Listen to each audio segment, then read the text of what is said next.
Assalamualaikum warahmatullahi wabarakatuh. Bapak Waalaikumsalam. Ibu yang saya hormati, tema malam ini penahanan Hamim, politik atau penegakan hukum.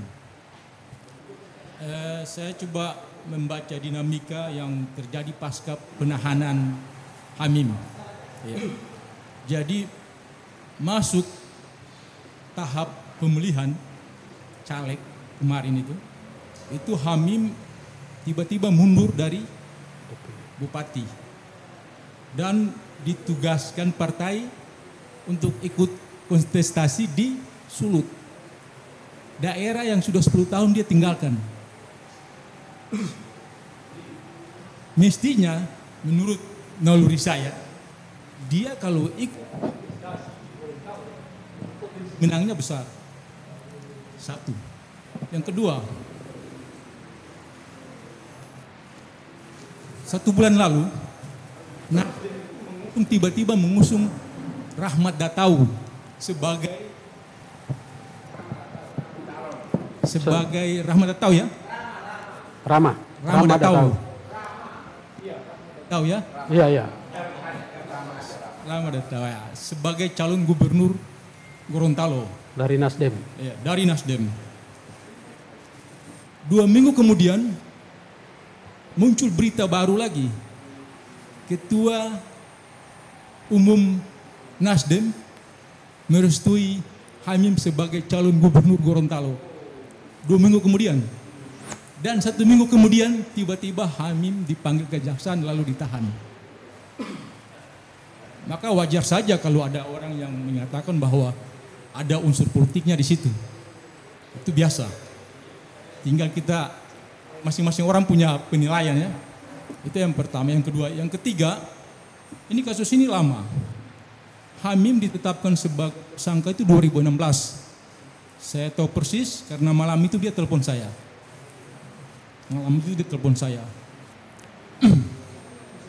Sudah cukup lama. Jadi saya lihat penegakan hukum ini tajam ke bawah, tumpul ke atas. Kenapa?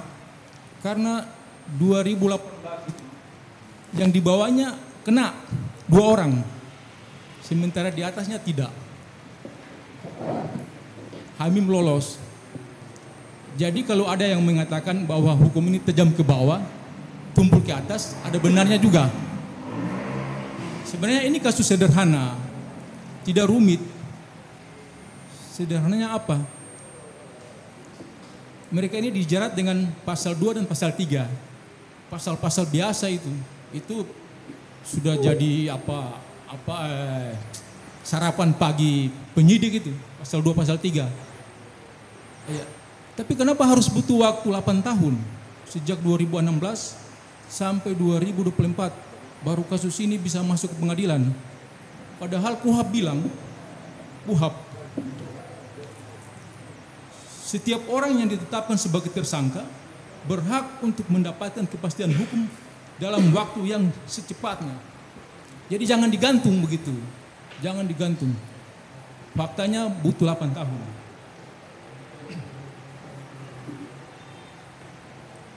Lantas pertanyaannya kenapa digantung sampai 8 tahun? Gitu kan? Yang ketiga,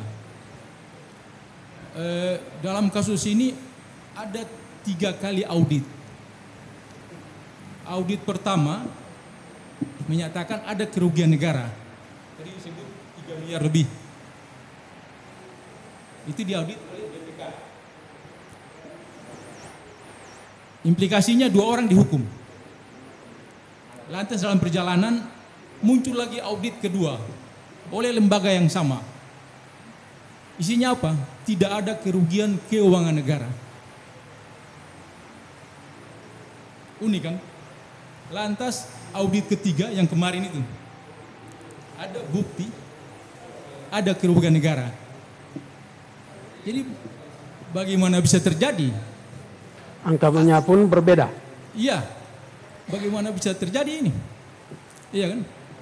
Di mana profesionalitas lembaga audit? Kan begitu. Nah, yang keempat, soal pernyataan Kajati. Ya. yang kemarin. Kejati, saya anggap dia kejati. Karena waktu dia sampaikan pernyataan itu dia kejati. Dia mengatakan bahwa tidak ada kerugian keuangan negara.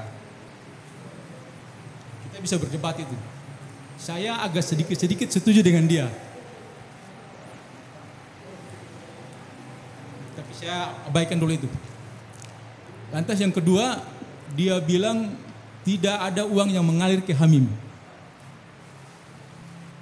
Itu juga yang saya pernah tanyakan ke Hamim waktu dia telepon di tahun 2016 kemarin. Saya bilang apakah ente ada terima duit? Oh tidak bang, itu jawabnya tidak bang. Oke lah kalau begitu nanti kita lihat saja perkembangan.